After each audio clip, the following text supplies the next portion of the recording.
Hello everyone, আসসালামু আলাইকুম। I hope সবাই ভালো আছেন।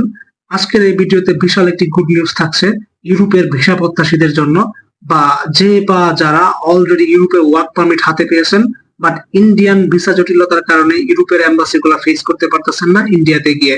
আমরা জানি সবাই যে 5 আগস্টের পর থেকে ইন্ডিয়া প্রায় বাংলাদেশের সব ধরনের ভিসা স্থগিত রাখছে। অলমোস্ট দুই একটা দিচ্ছে জাস্ট লুক দেখানোর জন্য, এর বেশি কিছু না।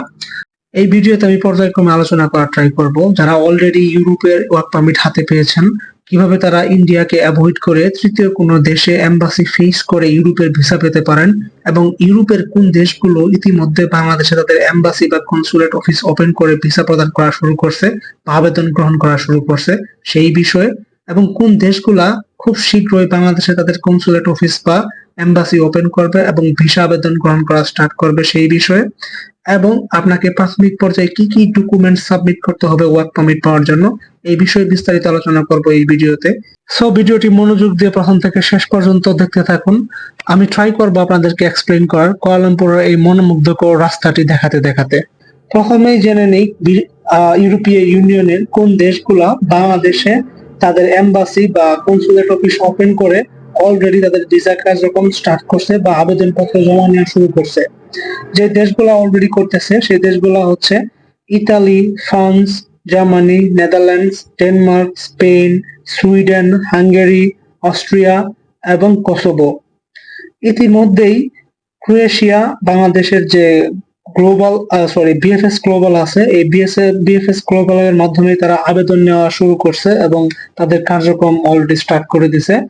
বাংলাদেশে অনেক আগের থেকেই গ্রিস তাদের কনসুলেট অফিস ওপেন করে রাখছে, বাট তারা তাদের ওয়ার্ক ভিসা, স্টুডেন্ট ভিসা এই ধরনের কার্যক্রমগুলা প্রোভাইড করে না। তারা শুধু হানিমুন এন্ড শর্ট টার্ম যে ভিসাগুলো আছে এই ভিসাগুলো তারা প্রোভাইড করে। By the way, very soon Greece তাদের সব ধরনের কার্যক্রম বাংলাদেশ থেকে স্টার্ট করবে, এন্ড এই বিষয়গুলো নিয়ে বাংলাদেশের স্বরাষ্ট্র মন্ত্রণালয় খুবই গভীরভাবে কাজ করতেছে। রিসেন্টলি বাংলাদেশের স্বরাষ্ট্র মন্ত্রণালয় ইউরোপীয় ইউনিয়নের সাথে একটি বৈঠকে আলোচনা করেছে যে বাংলাদেশের অনেক ইউরোপীয় ভিসা প্রত্যাশী ক্যান্ডিডেট ওয়ার্ক পারমিট বা অফার লেটার ইউনিভার্সিটি থেকে এবং অনেক কিছু এই ধরনের ডকুমেন্টস রিসিভ করছে, বাট ইন্ডিয়ার ভিসা জটিলতার কারণে তারা ইন্ডিয়াতে গিয়ে এম্বাসি ফেস করে ভিসা নিতে পারতেছে না। সো এই বিষয়গুলো আলোচনা করার পর ইউরোপীয় ইউনিয়ন সাময়িকভাবে বাংলাদেশিদের জন্য একটি সমাধান দিয়েছে। সেটি হচ্ছে যে বাংলাদেশের সিটিজেনরা এখন ইন্দোনেশিয়া, থাইল্যান্ড, ভিয়েতনাম থেকে ইউরোপীয় ইউনিয়নের যে এম্বাসি গুলা ইন্ডিয়াতে অবস্থিত এই এম্বাসি গুলা ফেস করতে পারবে, সেখানে ফেস করে ভিসা নিয়ে ইউরোপে ভ্রমণ করতে পারবে। সো আপনারা যারা অলরেডি স্টুডেন্ট অফার লেটার বা ওয়ার্ক পারমিট হাতে পাইছেন বাট ইন্ডিয়াতে ডেট প্লাস এম্বাসির ভিসা না পাওয়ার কারণে যেতে পারতেছেন না, তারা ইন্দোনেশিয়া অথবা থাইল্যান্ড অথবা ভিয়েতনামে গিয়ে আপনাদের ভিসা প্রসেস করতে পারেন এবং ইউরোপে ভ্রমণ করতে পারেন। আর যদি আপনারা ওয়েট করেন মেবি 2025 সালের ভিতরে যে দেশগুলার কনসুলেট অফিস বা এম্বাসি বাংলাদেশে চালু করার কথা সেই দেশগুলা হচ্ছে রোমেনিয়া, মাল্টা, পোল্যান্ড, বুলগেরিয়া, আরো যে দেশগুলো আছে এস্তোনিয়া, এই দেশগুলো বাংলাদেশে তাদের এম্বাসি ওপেন করার যে আশ্বাস দিয়েছে বা সম্ভাবনা আছে মেবি তারা করবে। সো কথা তারা বাংলাদেশ থেকেই ভিসা প্রসেস করতে পারবেন।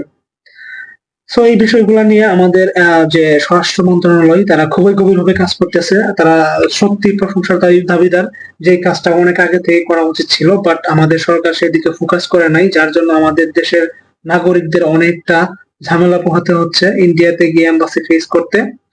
বাই দিয়ে সর্বশেষ জেনে নেই কি কি ডকুমেন্টস আপনাকে প্রস্তুত রাখতে হবে ওয়ার্ক পারমিটের জন্য। নাম্বার 1, পাসপোর্ট, দেন কাজের অভিজ্ঞতা সনদ, তারপর হচ্ছে পুলিশ ক্লিয়ারেন্স।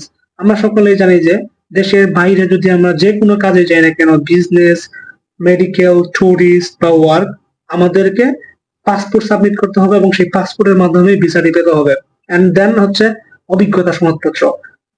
আমরা যারা দেশের বাইরে যাওয়ার পরিকল্পনা করতেছি সেটা যেই দেশই হোক না কেন, ইউরোপ, এশিয়া বা অস্ট্রেলিয়া, মানে যেই দেশই হোক না কেন, সেই দেশগুলাতে সব সময় স্কিল ওয়ার্কারের চাহিদা অনেকটাই বেশি, প্লাস তাদের মূল্যায়নও করা হয় অন্যভাবে।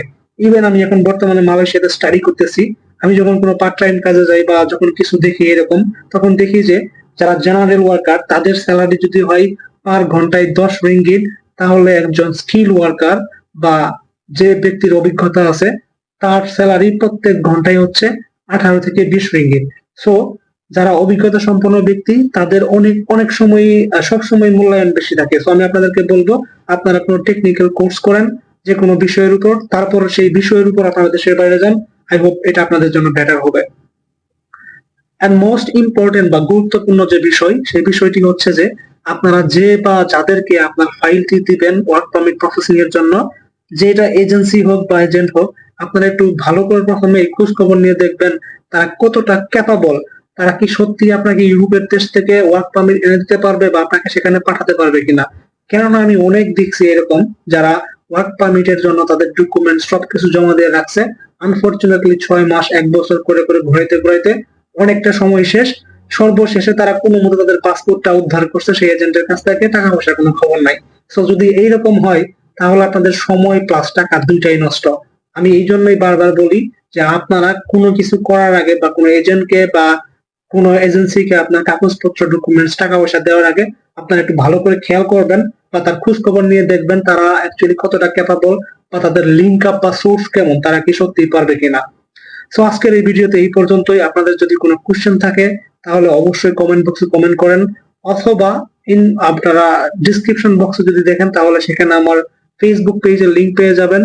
আপনারা আমাকে ফেসবুকেও নক করতে পারেন, আমি ট্রাই করবো যতটা দ্রুত সম্ভব আপনাদেরকে রিপ্লাই করার জন্য। তো সবাই ভালো থাকবেন, সুস্থ থাকবেন। আসসালামু আলাইকুম।